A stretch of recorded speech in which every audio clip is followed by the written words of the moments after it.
ابو ہریرہ رضی اللہ تعالیٰ عنہ وہ ارشاد فرماتے ہیں ایک مرتبہ وہ گلی سے گزر رہے ہیں اور کہتے جا رہے ہیں کہ یا اللہ تو ابو ہریرہ کو معاف کر دے، ابو ہریرہ تو منافق ہو گیا۔ ان کو وجد کی کیفیت میں یہ پکارتے ہوئے حضرت صدیق اکبر نے سن لیا اور سننے کے بعد فرمایا ابو ہریرہ یہ آپ کیا کہہ رہے ہیں، آپ ایسا نہ کریں۔ انہوں نے کہا کہ نہیں میرے بھائی ابو بکر میں تو منافق ہوں، میں تو منافق ہوں۔ انہوں نے فرمایا ہوا کیا ہے، بات کیا ہے، آپ اپنے آپ کو منافق کہہ رہے ہیں؟ تو انہوں نے جواباً عرض کیا کہ جو کیفیت میری رسول پاک کی صحبت میں ہوتی ہے وہ کیفیت میری رسول پاک کی صحبت چھوڑ کر اپنے گھر میں نہیں رہتی۔ گھر میں بال بچوں میں مصروف ہو جاتا ہوں، دنیا داری میں مصروف ہو جاتا ہوں، اور میرے جو دل کی حالت ہے وہ اس طرح باقی نہیں رہتی جس طرح حضور کی صحبت میں ہوا کرتی ہے۔ حالت پر میں برقرار نہیں رہتا، وہ حالت نہیں رہتی۔ صدیق اکبر نے عرض فرمایا کہ ابو ہریرہ یہ کیفیت تو میری بھی ہے، تو میرے ساتھ بھی ہوتا ہے، تو کیا میں بھی منافق ہوں؟ تو آؤ یہ دونوں مسئلہ حضور کی بارگاہ سے حل کرواتے ہیں۔ خوش نصیبی ان کی، بڑائی ان کی، خوش نصیبی ان کی کہ اپنی ہر بات کہنے اور سنانے کے لیے ان کے پاس بالذات بظاہر بالفعل بظاہر حضور کی ذات موجود تھی۔ یہی ان کی عظمت اور رفعت اور بلندی ہے۔ دونوں حضور کی بارگاہ میں چلے گئے اور جا کر کہنے لگے کہ حضور ہمیں لگتا ہے کہ ہم منافق ہو گئے۔ تو آقا صلی اللہ علیہ وسلم نے فرمایا نہیں یہ بات نہیں ہے، نہ تم منافق ہو ابو بکر، نہ ابو ہریرہ تم منافق ہو، تم بھی مومن ہو، تم بھی مومن ہو۔ ان کے ایمان کے اوپر تصدیق حضور نے قائم کر دی اور ان کے مومن ہونے کی شہادت اور مہر خود حضور نے لگا دی، لگ گئی مہر۔ فرمایا اب مسئلہ بیان کرو، بات کیا ہے؟ خوش نصیبی صحابہ کی کہ اپنی ہر بات، اپنا ہر دکھ، اپنا ہر درد، اپنا ہر غم سنانے کے لیے ان کے پاس تاجدار کائنات کی ذات موجود تھی۔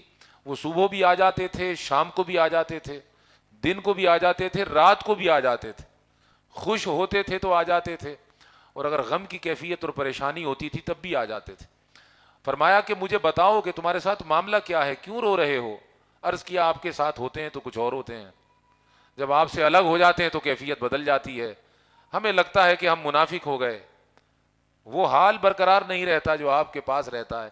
اب جو بات آقا نے بیان کی وہ سننے والی ہے، اور اس کو اگر اپنے اندر محفوظ کریں گے تو پھر شاید میں آپ کو سمجھا پاؤں کہ ہم یہ محفلیں کیوں کرتے ہیں، بزرگان دین سے تعلق کیوں رکھتے ہیں، اولیاء اللہ کی بات کیوں کرتے ہیں، اولیاء اللہ کی تعلیمات اور طریقت کو اپنانے کی دعوت کیوں دیتے ہیں۔ فرمایا کہ سنو ابو بکر، سنو ابو ہریرہ، وہ حالت اور وہ کیفیت جو تمہاری میرے پاس ہوتی ہے اگر وہی دائمی ہو جائے، ہر وقت تمہاری وہی حالت رہے جو میری صحبت میں ہوتی ہے، تو پھر تمہارا مقام یہ ہو کہ آسمان سے فرشتے اتر کر تم سے مصافحہ کریں، اور جن بستروں پر تم آرام کرتے ہو، سوتے ہو، وہ فرشتے تمہارے بستروں پر آئیں، تمہارے قریب ہونے کی فکر کریں، اور جن رستوں پر تم چلتے ہو وہ تمہارے استقبال اور احترام میں اپنے پر تمہارے رستوں پر بچھائیں۔ اگر تمہاری وہی حالت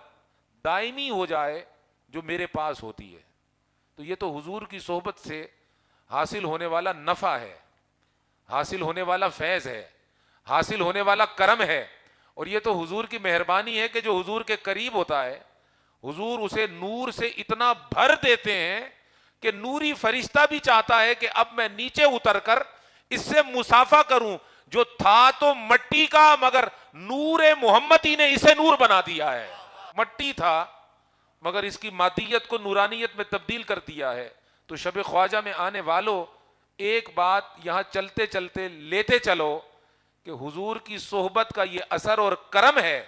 ابھی ہم بالذات حضور کی بات نہیں کر رہے، حضور کی اپنی شان، اس کی بات، یہ تو حضور کے قریب اگر کوئی رہے اور پھر حضور کی صحبت اس پر چھا جائے، وہ ویسا ہی رہے جیسا حضور کے ساتھ ہوتا ہے، تو پھر نور اس کا طالب بنتا ہے۔ تو جب نور اس کا طالب بنے جو حضور کی صحبت میں رہتا ہے، تو خود محمد الرسول اللہ کا مقام کیا ہوگا؟